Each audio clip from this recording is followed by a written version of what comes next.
Bien, amigos, nos acompaña hoy en esta consulta el doctor, aquí está Miguel García. El doctor Miguel García es especialista en medicina familiar y preventiva, especialista en manejo de diabetes, diplomado en manejo de lípidos, obesidad y nutrición. Para nosotros en consulta participativa, eso es un honor. Darle la bienvenida, doctor. Buenas tardes y muchas gracias, señor Hopperman, por la invitación que usted y su equipo pues, me han realizado para participar en su programa y llevar algunas orientaciones a la población en sentido general sobre distintos tópicos que trataremos en estos minutos que estaremos juntos. Bien, doctor, queremos iniciar esta consulta con usted. Usted es médico familiar y preventivo. Y hay mucha confusión en muchos televidentes con respecto al médico familiar. Dígame, doctor, ¿el médico familiar es médico de cabecera? ¿Es el médico de medicina de atención primaria? ¿El médico familiar atiende todos los padecimientos de la familia? Mire, muy buena pregunta, señor Hopperman. Eh, Pasa lo siguiente, a veces quizás hay esa confusión que ustedes manifiestan, que tiene muchas personas, se debe a que a veces pensamos que algo es relativamente nuevo, porque quizás es algo que recientemente tú estás conociendo, viendo, pero cuando tú vienes a ver en otros lugares, eso ya no es nada nuevo. Entonces, ¿qué sucede con esto? La medicina de familia, en realidad, en nuestro país, arrancó, por así decirlo, a finales de los años 70 en el este del país, específicamente en San Pedro de Macorís. Allá es que están los primeros programas de formación de médicos de familia de nuestro país. Pero ¿qué sucede? Que esta especialidad es una especialidad que, sobre todo lo que tiene que ver con Europa y Canadá, tiene mucho más de 100 años que se aplica. Entonces, ¿por qué esas sociedades, vamos a decir así, empezaron a formar este tipo de profesional? Bueno, lo que tenemos que entender es algo básico. Como su nombre lo dice, el médico de familia, y ahí usted tiene razón, es un médico que recibe un entrenamiento fundamental para tratar los padecimientos básicos de cualquier miembro de la familia en cualquier etapa de la vida, desde la niñez, la adolescencia, la adultez, la parte de cuando ya estamos envejeciendo, independientemente de que también hayan otros profesionales que se dediquen a esta área. Ahora, ¿cuál va a ser la diferencia? ¿Por qué esto se hizo? Bueno, el asunto de eso está es que en ciertos lugares, sobre todo lo que yo le mencioné, eran lugares, o son, mejor dicho, lugares que son geográficamente muy vastos, muy grandes. Y cuando usted viene a ver, quizás el sitio más cercano que usted tenga para poder encontrar una atención X o Y, te puede quedar a 3 horas o más. Entonces, ¿qué sucede con esto? Que lamentablemente, imagínese en un trayecto, señor Hoffman, que usted tenga que hacer 3 o 4 horas nada más para usted ir a buscar un servicio de atención en salud y regresar, estamos hablando de 6, 8 horas nada más de travesía. Y en ese lapso de tiempo se puede presentar cualquier tipo de complicación. Entonces, esos programas se desarrollaron básicamente por el hecho de que dijeron, mira, yo voy a tratar de formar un profesional médico que dentro del área geográfica que le toque pueda resolver lo más que pueda a las personas que están en su entorno. Y si lamentablemente es una situación que no pudiera él resolver, pues entonces ya se enviaría a otros lugares donde otros profesionales de la salud, pues entonces se van a encargar. Entonces de ahí es que viene el hecho de que los médicos de familia, pues en el entrenamiento que tenemos, como yo le dije al principio, pues nos capacitan para atender cualquier tipo de enfermedad básica desde la infancia hasta la vejez. O sea, No sé si doctor, quizás le que aclaré esa parte. eso es interesantísimo, doctor, porque nos asalta a preguntar, ¿también el médico de familia tiene que ver con medicina social? Sí, Inclusive esa es la parte, señor Hopperman, del fuerte, porque mire qué sucede. Nosotros venimos de un sistema, y lo vivimos aquí, en donde lamentablemente el médico nos forma con un entorno meramente curativo. Me explico. Usted tiene un problema de salud, señor Hopperman, entonces ya usted viene donde mí, pero ya su problema está instaurado. Quizá no pueda hacer mucho por usted. Pero ¿qué sucede? Que muchas veces nos olvidamos de que este tipo de, vamos a decir así, de intervención muchas veces no funciona adecuadamente, porque lamentablemente, ¿qué estamos haciendo? Que usted se enferma y luego de enfermarse que viene a mí. Entonces, lo ideal sería el tratar de prevenir, el tratar de evitar que usted llegara a ese punto. Entonces, vamos a tratar de hacer las intervenciones del lugar, como decimos, para que la persona quizá no desarrolle la complicación. Si la desarrolla, ni modo, lo tenemos que tratar. Pero por eso mismo es que el fuerte de la parte social y preventiva de la especialidad radica en eso, en que vamos a tratar de intervenir aquellos factores de riesgo, aquellas cosas que pueden poner a una persona o grupo de personas en peligro de poder desarrollar una enfermedad X o Y. Doctor, y nos viene a la mente el hecho de que ciertamente, como usted explica, el médico familiar es el responsable de la conducción familiar del estado físico y de salud en estado, o sea, normal, sano. Sí. Y la ausencia de ese tipo de especialidad, de ese tipo de médico, de profesional de la salud en nuestro país, es lo que ha conllevado que los dominicanos nos duele la cabeza y vamos a un neurólogo. En vez de ir, sí, doctor, los dominicanos nos duele la cabeza y llamamos para hacer una cita con el neurólogo. No tenemos la educación social ni la formación para asistir a una clínica de atención primaria, doctor. El asunto de eso, señor Hopperman, y quizá usted me va a excusar por esto que le voy a decir, es que mire qué sucede. Es cierto lo que usted dice, pero también hay un problema de que no podemos echarle, vamos a decir, la culpa meramente a la población. ¿Por qué? Porque también, vamos a decir así, el sistema también ha tenido la culpa de eso. ¿A qué me refiero? Vea, es cierto, como usted dice, en otros países las personas no pueden llegar así por así a cualquier tipo de médico o a cualquier centro de salud. No. Se van, como dicen, a su médico primario, a su médico de atención primaria, que puede ser un médico general, que puede ser un médico familiar, que puede ser un internista, etcétera, etcétera. Pero el detalle es que primero esa persona es evaluada y se va a determinar si la condición por la que fue se puede manejar en este lugar o si tenemos que enviarlo a otro lugar de mayor capacidad de resolución.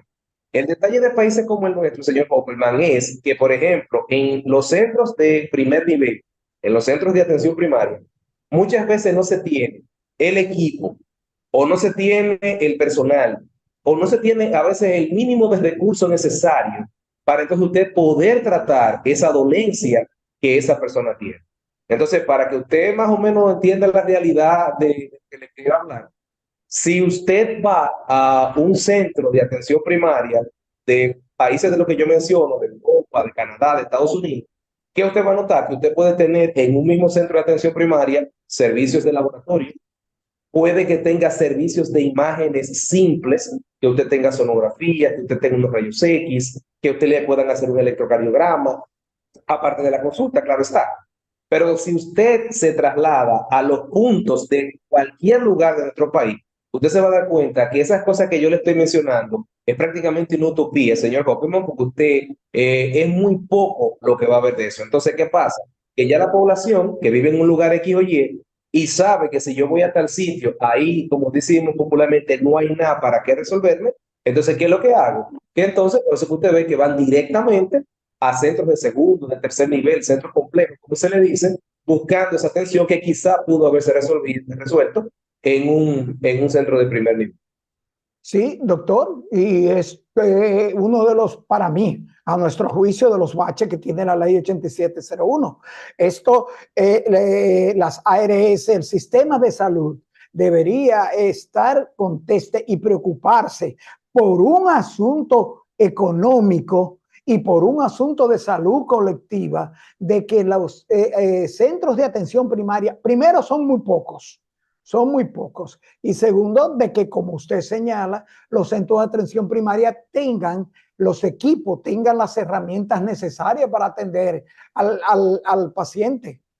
Efectivamente. Y eso, como le dije, señor Hoffman, es de lo que lamentablemente adolece la mayoría de los centros de nuestro país y que ha sido, vamos a decir así, una herencia de años con relación a lo que está pasando, porque si decimos nada más que es de años recientes, no es así. O sea, prácticamente nuestro sistema de salud ha estado estancado durante décadas. Y por eso es que usted nos ve cuando nos hacen evaluaciones, por así decir, de institutos, de centros internacionales, usted se va a dar cuenta cómo nosotros en muchas calificaciones que nos dan, estamos, como decimos popularmente, atrás y en las últimas posiciones. Porque lamentablemente nos hemos quedado, como decimos, con el concepto de patio, aunque suene feo decirlo así, y no hemos evolucionado. Y por eso mismo no solamente usted ve esa deficiencia en el sector salud, usted lo puede ver en otras áreas, educación, lo puede ver también en la parte de agricultura, etcétera, etcétera.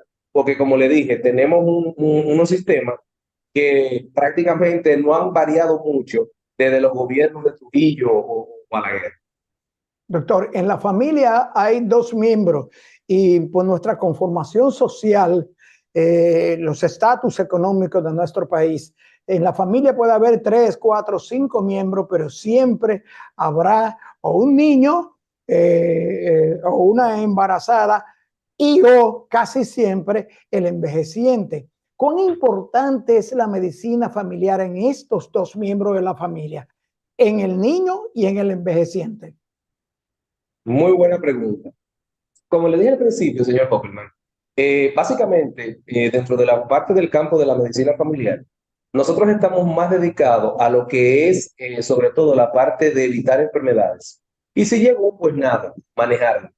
Entonces, ¿qué sucede con eso? Que como le dije en la definición al principio, nosotros debemos de evaluar a las personas en todas las etapas. Precisamente eso sucede. Por ejemplo, en la parte de lo que tiene que ver con el niño, independientemente de que tienen que entender de que la especialidad directa de los niños es la parte de la pediatría, pero tienen que entender que a veces hay zonas donde quizás usted no cuente con un pediatra cercano o un pediatra que sea, vamos a decir, de fácil acceso para la persona.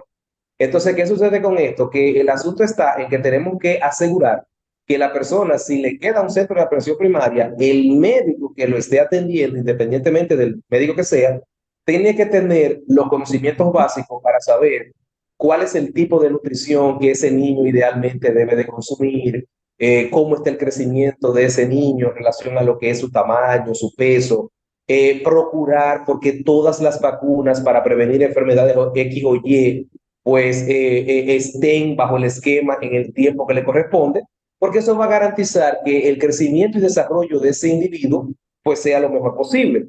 Y en el otro aspecto, como usted mencionaba, también puede llegar un momento, como dicen, que si es en el caso de una mujer, pues la mujer se embaraza. Y como usted mencionó, bueno, nada, el embarazo directamente pues lo va a manejar el obstetra. Pero ¿qué pasa con esto? Volvemos a lo mismo. Si en dado caso quizá no tenga un acceso a obstetra cercano, accesible, de fácil acceso, que pueda tenerlo lo más pronto posible, pues lo mismo. Tenemos que, los medios que estemos trabajando en esa área, tenemos que asegurar que esa persona, que esa mujer tenga lo que se llama sus chequeos prenatales adecuados, que esa mujer vaya todos los meses a hacer sus evaluaciones, como decimos, su chequeo de rutina hasta que finalice el embarazo, que también sepamos si se está alimentando bien, conocer el peso de esa persona, que no esté ganando más peso de la cuenta, ver otras condiciones que esté teniendo, porque a veces usted se va a dar cuenta que aunque el embarazo es una situación normal, a veces hay embarazos que se pueden complicar, sobre todo con el desarrollo de amenazas de aborto, amenazas de parto prematuro, hipertensión con el embarazo, diabetes en el embarazo, que son complicaciones ya delicadas, y también tenemos que darle seguimiento a esa parte. Y ya para finalizar, no menos importante, lo que usted dice, la parte del envejeciente. Tiene que entender que como se ha desarrollado, señor Hopperman, en todo el mundo, vamos a decir, el índice de desarrollo ha cambiado, las personas duramos más tiempo que antes. O sea, usted va a notar que no es lo mismo lo que se llama la esperanza o expectativa de vida de hoy en día en cualquier país a 30, 40 años atrás. Si usted se pone a buscar cualquier artículo, usted va a notar que en los años 50 o 60 la esperanza o expectativa de vida quizás en un país desarrollado era como los últimos 60 y tantos años. Pero usted se da cuenta de que ahora las personas fallecen viejos, setentones, ochentones y hasta más, porque la esperanza de vida ha aumentado. Entonces usted tiene que garantizar que esa persona que llega ya a esa etapa final de su vida, después de todo el sacrificio, todo el trabajo que ha hecho para echar la sociedad hacia adelante, pues tenemos que pagarle atrás. ¿Y cómo es lo ideal de tú pagarle a una persona que es lo que ha construido un país, garantizándote que tenga, como decimos, un proceso de envejecimiento lo más sano, lo más digno posible, garantizándose adecuadamente, como estamos viendo, servicios de salud, alimentación, consejería, quizás saliéndonos del tema, pensión adecuada, ¿usted entiende? Cosas que lamentablemente, señor Hoffman, usted sabe que sociedades como la nuestra, en realidad, no llegan a suceder. Doctor, y dos cosas sumamente importantes. Usted mencionaba los países desarrollados y nosotros por experiencia conocemos que en esos países desarrollados el médico familiar, el médico de atención primaria es quien inicia el récord médico de la persona y sobre todo, doctor, es quien determina cuando ese paciente debe ver a un especialista. Exactamente, señor Hopperman, porque así es la forma, usted mismo lo acaba, en que la misma, lo que se llama la estrategia de atención primaria en salud, que de ahí es que se parte con todo lo que tiene que ver con los sistemas de, como su nombre dice, atención primaria, está estipulado que sea así. O sea, tiene que ser en atención primaria, que se dice, como se dice, sea la puerta de entrada de cualquier persona hacia el sistema de salud de cualquier país, sea público o privado.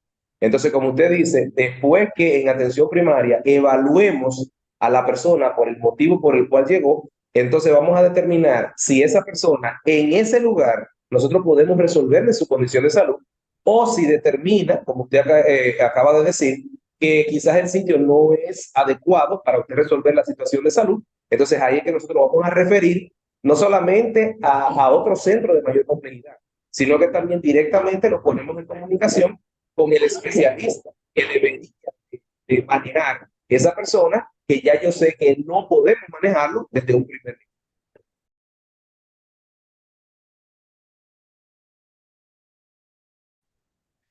Doctor, diabetes. Usted es especialista en diabetes, en nutrición, pero también usted es diplomado en obesidad, doctor.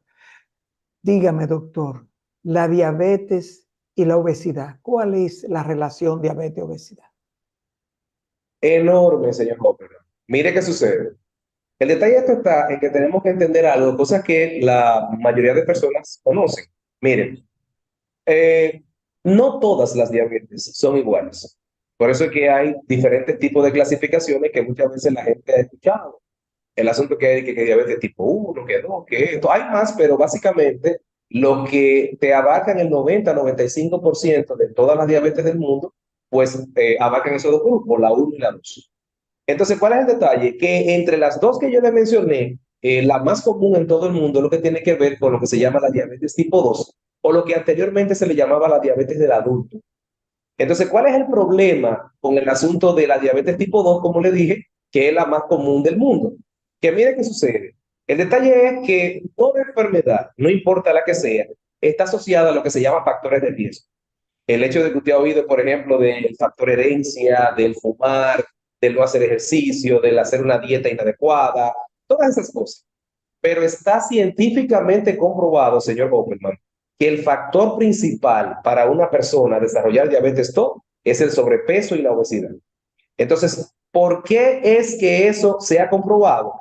Porque mire qué sucede. Se han visto en pequeños estudios, no todos exactos, no es algo que está a nivel mundial aprobado, pero se ha visto que personas que han tenido que ser sometidas a cirugías bariátricas, cirugías de reducción de peso, y que ya tenían alteraciones con los niveles de glucosa, de glicemia, pues después que han sido sometidos a estos procedimientos y que han perdido, vamos a decir así, cierta cantidad de peso, se ha visto que sus niveles de glicemias empiezan a mejorar. Y muchos de ellos, después de cierto tiempo, inclusive ya han podido hasta abandonar los tratamientos que llevaban antes por la enfermedad. Entonces, ¿qué fue lo único que varió en esa persona, señor Hopperman? Su peso. Entonces, por eso mismo es que ya se sabe que el principal factor de riesgo para desarrollar diabetes tipo 2 es el sobrepeso y la obesidad. Y que si quizá usted no lo desarrolla, o si usted quizá tiene esa condición y puede bajar de peso, pues va a notar que va a mejorar bastante dicha condición. Doctor, pero entre los dos tipos que usted menciona, porque tenemos también que hay la diabetes estacional o la diabetes del embarazo, ¿no? Esos dos tipos de diabetes, ambas son hereditarias, se hereda la diabetes tipo 1, se hereda la diabetes tipo 2. Sí, sí, señor Hopperman, porque tiene que entender, como le dije que al principio, de que independientemente de que uno escuche de diabetes tipo 1, de diabetes tipo 2, pero recuerde que le dije que hay otros tipos, incluyendo la diabetes gestacional, que es otro tipo de diabetes. Pero lo que tiene que entender es que sin importar, como le dije, el tipo de enfermedad que sea, no nos vamos a centrar nada más en diabetes, toda enfermedad tiene un componente hereditario. Por eso es que usted ve que si en su familia la mayoría de personas sufren de problemas de hipertensión, búsquelo, que la enfermedad más común que usted va a padecer es hipertensión.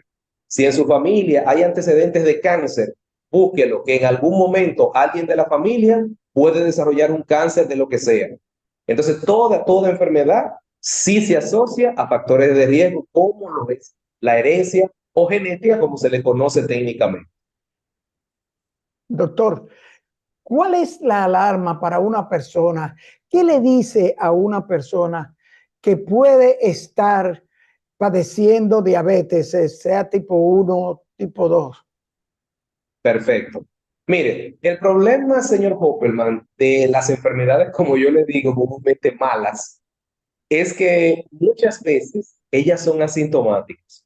¿Qué quiero dejarle dicho con esto, señor Hopperman? Que a veces hay personas que pueden tener, como decimos, muchísimas complicaciones y a veces no sienten nada. Y a veces usted es una persona que puede, como dice uno, hasta como dice la gente comúnmente, me duelen hasta los cabellos y sin saberlo, quizá no tener nada. Entonces, ¿cuál es el detalle de esto? Que la mayoría de enfermedades, como yo le dije, son asintomáticas. Ahora bien, la diabetes, lamentablemente, sobre todo cuando ya el organismo no puede hacer más nada, no pudo combatirla el propio organismo, se manifiesta de muchas formas. Por ejemplo, normalmente las personas diabéticas comienzan a notar que aunque comen la misma cantidad de alimentos siempre, no es que están en un programa de bajar de peso, comienzan a perder peso injustificadamente. Otra cosa muy común es que comen igual o a veces hasta más que los rutinarios y aún así siguen perdiendo peso. Otra cosa importante es que notan con mucha frecuencia que le da más sed de la cuenta y lo lleva esto a que ingieran una mayor cantidad de líquido. Tienen que estar a cada rato tomando agua, jugo, lo que sea, cualquier tipo de líquido. Y ellos asocian que como están tomando mucho líquido, también eso le está haciendo que orinen mucho. Pero el asunto es que todo eso que yo le mencioné, la pérdida de peso, el asunto de tener hambre constante, el hecho de estar orinando mucho, de que le dé mucha sed, de que se sientan cansados, que se sientan como con fatiga todo el tiempo, son síntomas que pueden asociarse a diabetes. Claro está que tiene que entender, señor Hopperman, que todo esto que yo le mencioné puede ser provocado por otras enfermedades. Por eso mismo es que usted no puede quedarse con la duda y lo ideal es que si usted tiene alguna sintomatología sospechosa de la que le he mencionado, pues debe de acudir a su médico de confianza o al centro de salud más cercano para que entonces sea evaluado y se determine si la sintomatología que usted está sintiendo es porque sea esta enfermedad o porque sea por otra condición. Doctor, la diabetes, en la diabetes tipo 2 y en la diabetes tipo 1 se dan los casos del hipoglucémico y el hiperglucémico. Sí, porque mire qué sucede con esto en el caso de la diabetes, que las personas a veces no entienden mucho en el sentido común. Y parecería, como decimos, hasta contradictorio, pero es así. Mire, la diabetes, independientemente del tipo que sea, señor Hopperman, se debe a que en el organismo una hormona que nosotros fabricamos de manera natural en un órgano que tenemos que se llama el páncreas, comienza a tener problemas. Es una cosa que se llama insulina. Entonces, ¿qué pasa? La insulina puede ser que pase lo siguiente, señor Hopperman. Puede ser que una persona produzca menos insulina de la necesaria. Puede ser que ya no produzca nada de insulina o puede ser simplemente que la persona produzca insulina en cantidad suficiente, pero de mala calidad. Estamos en lo mismo. Entonces, ¿qué sucede con esto? Que el asunto eso está en que cualquiera de esas cosas que yo le comenté va a traer problemas porque si ya la insulina no es adecuada, eso va a hacer que los niveles de azúcar y de grasas en el cuerpo se eleven. Pero entonces aquí viene lo que parece contradictorio. Mire, lo primero que va a hacer toda persona diabética antes de convertirse en diabético, y eso lo ve uno en la consulta, es que te dice, doctor, pero ¿cómo va a ser que yo soy diabético si anteriormente a mí me daban era bajones de azúcar? A mí se me bajaba el azúcar. Y ahora que usted me dice que yo soy diabético. Entonces, mire qué es lo que sucede con esto. Es el cuerpo que reacciona así, señor Hoffman. ¿Por qué? Porque lo que sucede con esto es, con el ejemplo que yo le puse al principio, de que el problema es de insulina, cuando sea las cosas que yo le mencioné esté pasando, el organismo no entiende eso. Es lo que cree que no está produciendo insulina suficiente. Y por eso es que esa glicemia, esa grasa tan loca, por así decirlo. Entonces, ¿qué es lo que hace el páncreas? Que aumenta la producción de insulina. Al aumentar la producción de insulina, usted va a tener más insulina de la que necesita, porque estoy produciendo más. Entonces, ¿en qué se va a traducir eso? En que usted va a tener bajones de azúcar. Pero va a llegar un momento en que, como usted está forzando ese páncreas al chin que le queda, como gastarlo más rápido, va a llegar un momento en que su insulina se va a agotar totalmente. Es un proceso que toma años, claro está. Pero ya lamentablemente, cuando está muy agotada, entonces viene el otro extremo, que va a empezar usted, sus niveles de glucosa, a elevarse, elevarse, elevarse, hasta que ya usted haga la hiperglicemia y ahí comienza la mayoría de personas a preocuparse y con eso que se hace el diagnóstico. Pero es una alteración de insulina y como le dije, puede en un diabético pasar todo. Puede que tenga los niveles de glucosa baja, puede que tenga también lo que tiene que ver con el asunto de la glucosa normal, como también puede ser que también, señor Hopperman, tenga niveles elevados. Doctor, y en el caso de ambos tipos de diabetes también se da aquello que se llama el síndrome de resistencia a la insulina. Sí, sobre todo en diabetes tipo 2, que a eso es lo que se refiere con el asunto de la resistencia a la insulina. Lo que yo le decía a ustedes, que a veces no es un problema de que haya falta de insulina, sino que usted puede producir insulina adecuada. El problema no sería aquí, en eso que usted comentó de la resistencia a la insulina, el problema es el siguiente. Por ejemplo, yo soy docente y cuando estoy hablando de estos casos, le explico a las personas con un ejemplo sencillo. Mire, yo quiero que usted se imagine que, por así decirlo, la insulina es como yo le digo, como si fuera un carro de concho, es un transportador, un taxi. Entonces, ¿qué sucede? Que la insulina lo que hace es que monta lo que tú le pongas. Vamos a suponer que los pasajeros, en este caso, sea el azúcar, sea la grasa. Entonces, la insulina simplemente lo transporta a los sitios que se necesitan. Pero ¿qué sucede? Que cuando usted coge un concho, usted se da cuenta, señor Hopperman, que usted, cuando llega a su lugar, usted le dice al chofer, chofer, déjeme aquí. Y usted se desmonta y hace su diligencia donde vaya. Pero tiene que entender que imagínese que al sitio donde usted va a hacer la diligencia, no lo reciban. Entonces usted tiene que analizar lo siguiente. ¿De verdad yo llegué al sitio? Sí, llegaste. Pero ¿te recibieron? ¿Pudiste hacer lo que ibas a hacer? No. Entonces, en eso es que se traduce la resistencia a la insulina. En que lamentablemente las células, los tejidos, los órganos del cuerpo, que la insulina tiene que llevarle ese azúcar, esas grasas para hacer las funciones, porque sirven como fuente de energía, pues lamentablemente no la aceptan, no la reciben y lamentablemente eso se queda ahí y no llega. Doctor, obesidad.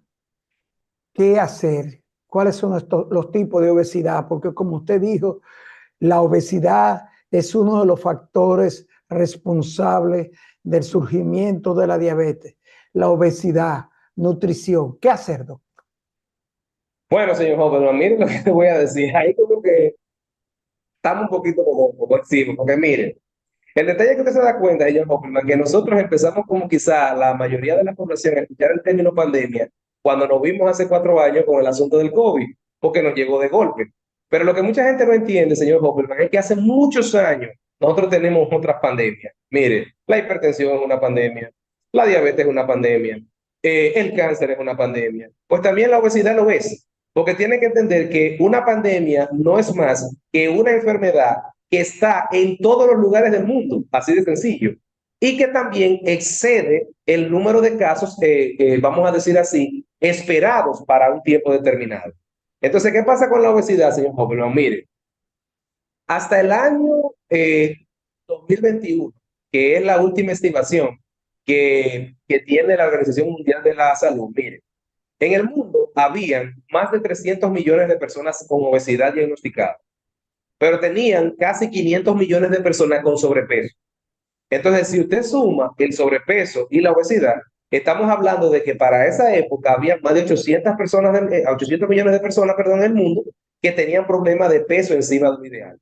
Entonces, ¿cuál es el problema de, como yo le dije, del sobrepeso y la obesidad? Es que son enfermedades, sí, lo sabemos, pero también se convierten en factores de riesgo para que se desarrollen otras enfermedades. Enfermedades como la que mencionamos, diabetes, presión alta, cáncer, problemas articulares, hernias discales, muchísimas cosas provocadas nada más por el hecho de usted tener más peso de lo ideal. Entonces, lamentablemente, es una situación difícil de controlar, porque si usted se da cuenta, el sobrepeso y la obesidad están muy relacionados a condiciones de vida, como son, por ejemplo, el tipo de alimentación que la gente haga y si hace o no actividad física. Entonces, en resumen, ¿qué le puedo decir? Mire, no es un secreto a voces, la mayoría de personas no hacemos ejercicio, por ende tenemos lo que se llama un sedentarismo. Y lo otro es el tipo de alimentación. Usted se va a dar cuenta que nosotros, la mayoría de personas, como digo yo, comemos por gusto, por lo que me sepa el alimento. Entonces usted tiene que darse cuenta que para que un alimento, como digo yo, sea agradable al paladar, búsquelo, que tiene que tener mucha sal, mucho aceite, mucha grasa, mucho azúcar. Pero cuando usted tiene un alimento que tiene poco de eso, usted no quiere comerlo, porque usted dice de una vez, esto no sabía nada, esto es desabrido. Entonces, ¿cuál es el problema? Que lamentablemente eso que es verdad, que es desabrido, es lo que deberíamos de hacer, porque es lo saludable, lo ideal, y no lo hacemos. Y si a eso usted le suma el hecho de que también dentro de la alimentación tenemos que ingerir frutas y tenemos que ingerir verduras, ahí va a venir el hecho de que también es lo menos que una persona consume en la semana. Por eso es que es tan difícil manejar la parte obesidad. Doctor, aparte de la diabetes, ¿cuáles son los daños periféricos a la salud que produce o que provoca la obesidad? Muchos, mire, por ejemplo, señor Hoffman, quizás aunque usted no lo crea, muchas veces nos concentramos en la parte física, en la parte orgánica de las personas. Y es verdad que la obesidad tiene implicaciones físicas, pero muchas veces no vemos algo que lamentablemente no lo manejamos, es el aspecto psicológico. Y ahí, señor Hoffman, es donde está el fuerte de la obesidad. Mire, el problema de la obesidad es la estigmatización social que tiene.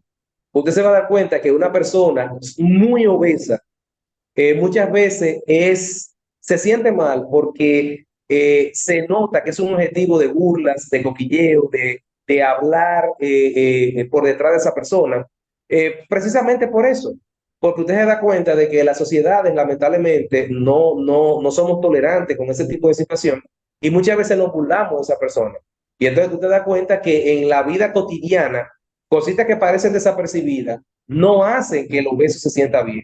El hecho de que una persona, por ejemplo, imagínese en el ejemplo de ahorita, vaya a coger el concho y que tenga que él mismo o que le diga el chofer, tiene que pagarme 2 pasajes porque me tome el espacio, eso no es bueno, porque eso afecta. Cuando tú estás en el trabajo, en la escuela y tienes compañeros que te hacen, como dicen, bullying, que te dicen muchas cosas relacionadas a tu peso, eso te va a afectar. Entonces, ¿cuál es el problema de eso?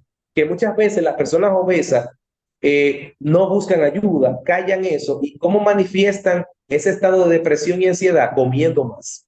Y entonces, ¿qué va a pasar? Que van a aumentar más de peso. Doctor, se nos acabó el tiempo, pero brevemente dígale a los amigos de consulta, amigos y amigas de consulta participativa, brevemente, qué hacer, cómo comer, cómo alimentarnos. ¿Es cierto que la receta universal es un candado en la boca? No. Mire, el alimento es vital, porque tiene que entender, señor Hopperman, que los alimentos es donde nosotros hoy tenemos la energía para hacer las funciones. Es como un vehículo, como decimos, que sin gasolina, sin gas, sin gasoil, no sé. Ahora, ¿qué pasa con esto? Que no es que tú tienes que dejar de comer. Lo que pasa es lo que decimos, tienes que tratar de alimentarte correctamente con las cosas que decimos. Todo lo que vayas a preparar, que sea preparado con poca sal, poca aceite, poca azúcar, poca grasa. Tratar de ingerir todos los días frutas, vegetales, no hacer comidas copiosas, que usted se da cuenta que nosotros vivimos en un país en donde a veces la persona te puede decir que come a veces hasta 2 veces al día nada más, pero usted sabe ya cuando se sienta que en la magnitud de ese plato. Entonces, no, debemos de tratar de hacer comidas que aunque usted coma más veces, pero que sean en menos cantidades. Y junto a eso, el tratar de aunque sea 3 a 4 o 5 veces a la semana, no tiene que ser obligatoriamente diario, sacar aunque sea 30 minutos o una hora para usted hacer algún tipo de ejercicio que usted pueda realizar. Porque tiene que entender, señor Hopperman, que es verdad que el ejercicio es saludable, pero no todo el mundo puede hacer cualquier tipo de ejercicio. Y eso es importante entender eso. Doctor, se nos acabó el tiempo, pero dígale a los amigos de Santiago de Consulta Participativa, ¿dónde está el doctor en Santiago? Pues nada, vamos a decirle que nosotros estamos a nivel privado, trabajando en lo que es el edificio de rayos de salud en los Cerros de Gurabo segundo, calle Primera número 5. Ahí estamos a sus servicios, y que a nivel estatal, a nivel público, pues elaboramos en el Hospital Jorge Martínez de Tamboril. Estamos a la orden y esperamos que estos breves momentos que compartimos le haya servido de mucho, de orientación para cualquier situación de salud que usted esté padeciendo, pues que traten, como decimos, señor Hopperman, de ir a su médico de confianza o su centro de salud más cercano en busca de una orientación. Gracias, doctor. Muchas gracias, señor Hopperman, y como le dije al principio, le agradezco sobremanera el hecho de la invitación y estamos a la orden. Amigos, después de esta consulta con el doctor Miguel García, médico familiar especialista en manejo de diabetes y diplomado en manejo de lípidos, obesidad y nutrición, solo nos resta agradecerle el habernos acompañado en esta consulta e invitarle a nuestra próxima consulta. Amigos, nos vemos en nuestra próxima consulta.